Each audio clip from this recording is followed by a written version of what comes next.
59 devotion para sa ating 365 daily devotion na pinamagatang tatlong intensyon sa pagbabasa ng Bible. At ang topic natin ngayon ay inspiration. Sabi po dito yung concept na inspiration refers to the fact that the words of scriptures are spoken by God. Unlike the casual use of inspiration in daily speech, the Bible uses a stronger term, God-breathed. This means the scriptures originates from the very breath of God, perfect, trustworthy, and full of divine authority.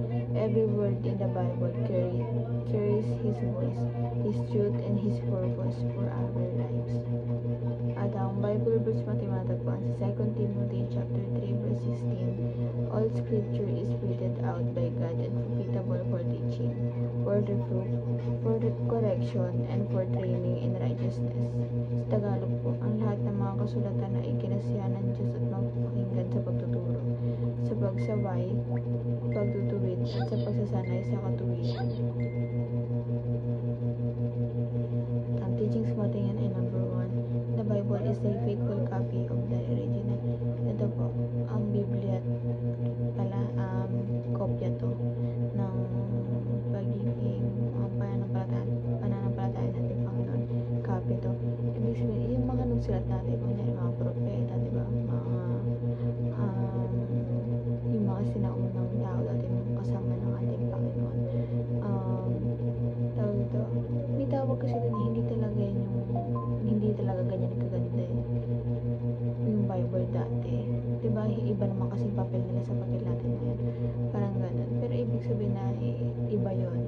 Iba rin yung nakasaloob yun. Mali po kung ano pong eksakto na sinabi. Walang labis at walang kulang. Andito po yun sa Biblia na inaan natin. Na kinagis na natin. Number 2 po, the Bible is profitable for Christian life. Ito po. Yung Bible kasi pag binasa mo siya, guide yun, diba? Talagang mapupunta dito kung paano mapamuhay isang Christian life, diba?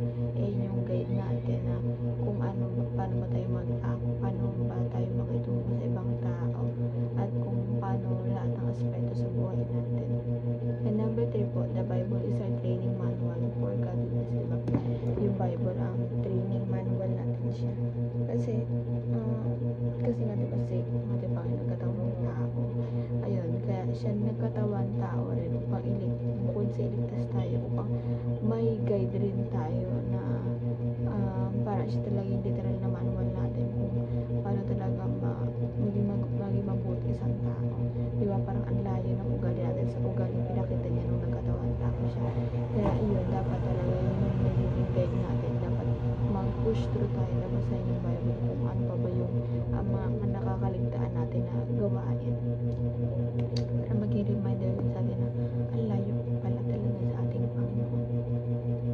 And application naman po, paano ito ma-apply sa ating buhay. Read with the intention of knowing the Lord. Pag pinabasa mo yung Bible, may intention ka talaga doon na gusto mong makilala ang ating Panginoon. Mas gusto mong mapalalim pa yung pagpapakilala mo sa Kanya. Hindi lang yung parang siya yung savior mo.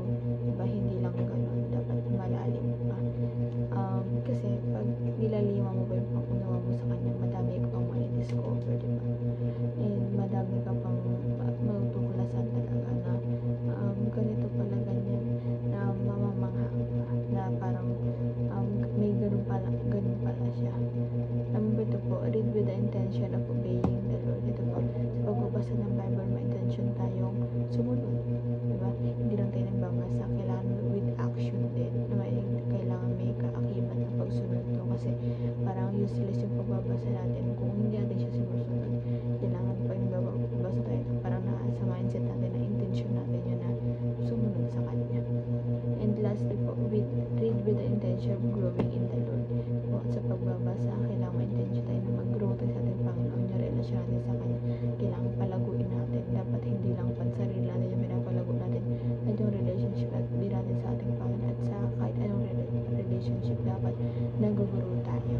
Dapat ginugro natin yun at tinatreasure talaga natin.